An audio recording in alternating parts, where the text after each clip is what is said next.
आज एक साथ कई ऐसे इमिग्रेशन अपडेट सामने आए हैं जिनका असर सीधे उन भारतीयों पर पड़ सकता है जो अमेरिका, कनाडा या दूसरे देशों में पढ़ाई, नौकरी, पीआर या सिटीजनशिप की प्लानिंग कर रहे हैं।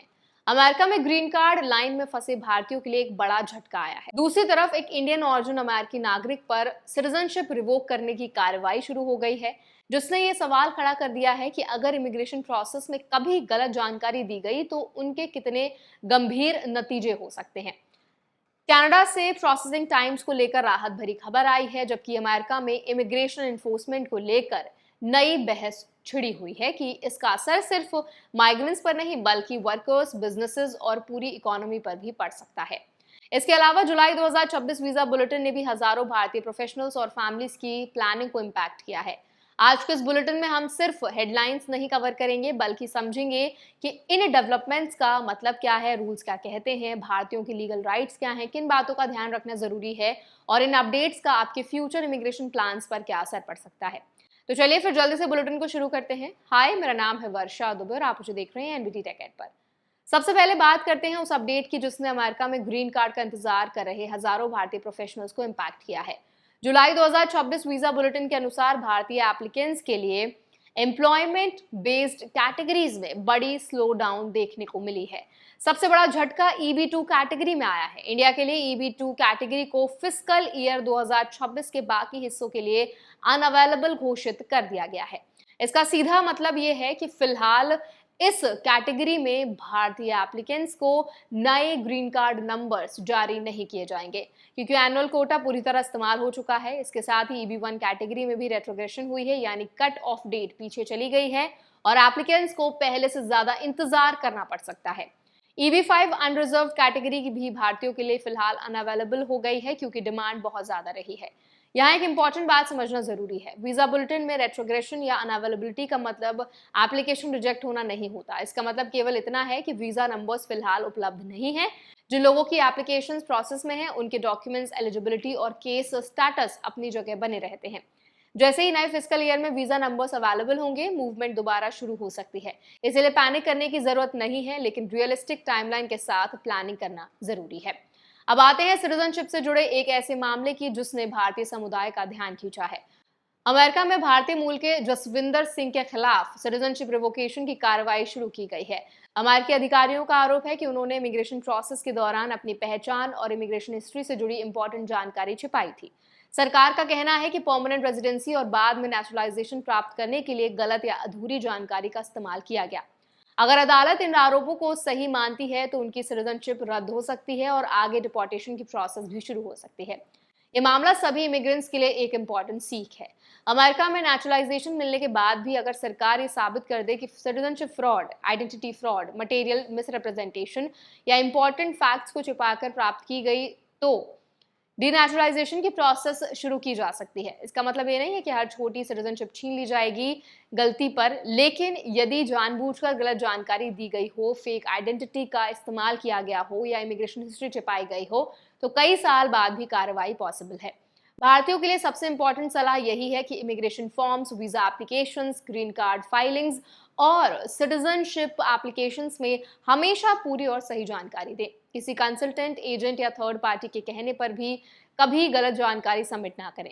कई बार लोग सोचते हैं कि पुरानी बातों का रिकॉर्ड नहीं मिलेगा, लेकिन इमिग्रेशन एजेंसीज के पास सालों पुराने रिकॉर्ड्स तक पहुंच हो सकती है। अब चलते हैं कनाडा की तरफ, जहां कई भारतीय स्टूडेंट्स और वर्कर्स के लिए एक पॉजिटिव अपडेट सामने आया है। कनाडा के इमिग्रेशन डिपार्टमेंट यानी कि IRCC ने टेम्पररी रेजिडेंट एप्लीकेशंस की प्रोसेसिंग टाइमलाइंस में कई बदलाव जारी किए हैं। भारत से वर्क परमिट एप्लीकेशंस की प्रोसेसिंग टाइम में सुधार देखा गया है और कई कैटेगरीज में टाइमलाइन स्थिर या बेहतर हुई है। जून अपडेट के अनुसार इंडिया से वर्क परमिट एप्लीकेशंस की प्रोसेसिंग लगभग 9 सप्ताह के आसपास बताई गई है। स्टडी परमिट एप्लीकेशंस लगभग 5 सप्ताह के आसपास प्रोसेस हो रही हैं। सुपर वीजा कैटेगरी में भी प्रोसेसिंग टाइम में सुधार देखा गया है और वेट पीरियड पहले की तुलना में कम हुआ है।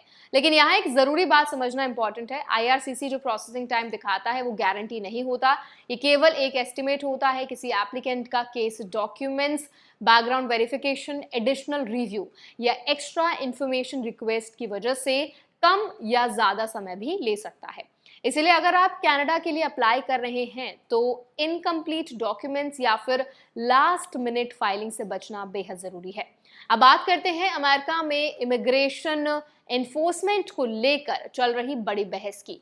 हाल के महीनों में इमिग्रेशन एनफोर्समेंट को काफी आक्रामक तरीके से आगे बढ़ाया गया है। इस पर इकोनॉमिस्ट, लेबर एक्सपर्ट्स और पॉलिसी रिसर्चर्स का कहना है कि अगर एनफोर्समेंट जरूरत से ज्यादा व्यापक हो जाती है तो इसका असर सिर्फ अनडॉक्यूमेंटेड माइग्रेंट्स तक लिमिटेड नहीं रहता।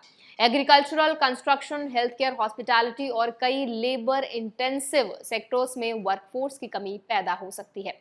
इससे बिजनेस की ऑपरेशन कॉस्ट बढ़ सकती है, सप्लाई चेन्स इंपैक्ट हो सकती हैं और वर्कर्स, एम्प्लॉयर्स दोनों पर असर पड़ सकता है। भारतीय प्रोफेशनल्स के लिए यहाँ इंपॉर्टेंट बात यह है कि legal visa holders, green card holders और ऑथराइज्ड वर्कर्स के राइट्स अलग होते हैं। अगर कोई व्यक्ति वैलिड स्टेटस में है, उसके डॉक्यूमेंट सही हैं और इमिग्रेशन रूल्स का पालन किया गया है तो उसे अपने रिकॉर्ड्स व्यवस्थित रखने चाहिए। Passport, visa approval, I-94 records, employment authorization documents और इमिग्रेशन फाइलिंग्स की कॉपी सुरक्षित रखना हमेशा एक अच्छी प्रैक्टिस मानी जाती है। इसी कॉन्टेक्स्ट में एक और इम्पोर्टेंट कानूनी डेवलपमेंट सामने आया है। अमेरिकी सुप्रीम कोर्ट एक ऐसे मामले की सुनवाई करेगा जो इमिग्रेशन डिटेंशन और ड्यू प्रोसेस राइट से जुड़ा हुआ है। मामला इस बात पर केंद्रित है कि इमिग्रेंट्स को लंबे समय तक डिटेंशन में रखने से पहले बॉन्ड हियरिंग का अवसर मिलना चाहिए या नहीं।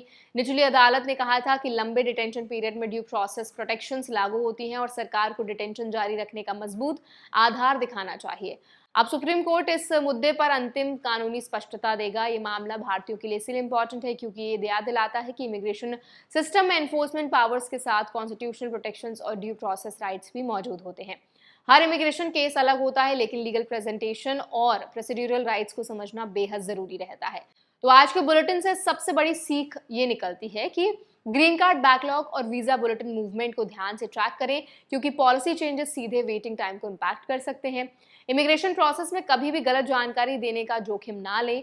सिटीजनशिप मिलने के बाद भी अगर फ्रॉड साबित हो जाए तो कार्रवाई पॉसिबल है। कनाडा में प्रोसेसिंग टाइमलाइंस में सुधार देखा गया है, लेकिन कंप्लीट डॉक्यूमेंटेशन और टाइमली फाइलिंग आज भी उतनी ही इंपॉर्टेंट है। चाहे आप स्टूडेंट हो, वर्कर हो, ग्रीन कार्ड होल्डर हो या सिटीजनशिप की तैयारी कर रहे हो, अपने इमिग्रेशन रिकॉर्ड्स व्यवस्थित रखें और अपने लीगल राइट्स को समझें। इमिग्रेशन पॉलिसीज बदल सकती हैं, लेकिन सही जानकारी और सही डॉक्यूमेंटेशन हमेशा आपकी सबसे बड़ी सुरक्षा होती है। दुनिया भर में इमिग्रेशन रूल्स लगातार बदल रहे हैं और इन बदलावों का असर सबसे ज्यादा उन लोगों पर पड़ता है जो अपने करियर, एजुकेशन और फ्यूचर को लेकर लॉन्ग टर्म प्लानिंग कर रहे होते हैं। इसलिए हेडलाइन से आगे बढ़कर रूल्स को समझना और इन्फॉर्म्ड डिसीजंस लेना पहले से कहीं ज्यादा जरूरी हो गया है। तो आई होप आज का बुलेटिन आपके लिए बहुत हेल्पफुल रहा होगा। आज इस बुलेटिन में हमने जो भी अपडेट्स आपके साथ शेयर किए हैं वो आपके लिए बहुत ज़्यादा जो नॉलेज है उसमें इजाफा किया होगा। और अगर आप चाहते हैं कि किसी भी अपडेट को लेकर हम एक सेपरेट एक्सप्लेनर वीडियो बनाएं तो वो ज़रूर हमें कमेंट्स में बता दें। ऐसे और बुलेटिन्स के लिए, वीडियोज़ के लिए हमारे चैनल NBT Tech Ed को भी ज़रूर सब्सक्राइब करें।